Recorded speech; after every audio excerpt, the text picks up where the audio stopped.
How to find your router's IP address? This video will provide specific guidance to help. Please note that here we are referring to LAN IP of the router running on router mode, which is the most common case for family use. To find your router's IP address, the distinct idea would be checking the label on the bottom of the router. However, there are some cases where the router's label is damaged or does not specify the IP address. Here's some guidance to help you find the IP address of your router via your Windows computer. If you still have Wi-Fi connection, finding the IP address is pretty easy. Press Windows key and R, open Run command. Type CMD and press Enter. Command prompt will appear. In the prompt window, type ipconfig to check the detailed information about your computer's network settings. Under Wireless LAN Adapter Wi-Fi, you will find Default Gateway, which is the IP address of your router.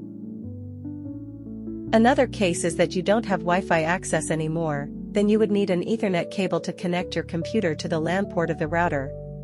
Notice that if you wait a moment and still can't get connected to internet, it is likely that your computer's IP address is not in the subnet of the router, which means it can't communicate with the router directly and thus no internet connection.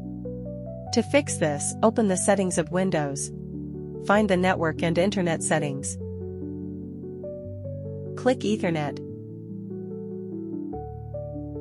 Change the IP address assignment of your computer to DHCP, which means automatic assignment.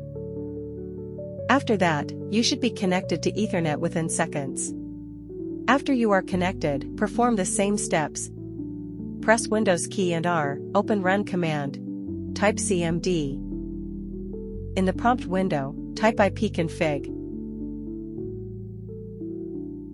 And you will find the default gateway under Ethernet adapter Ethernet, which is the IP address of your router.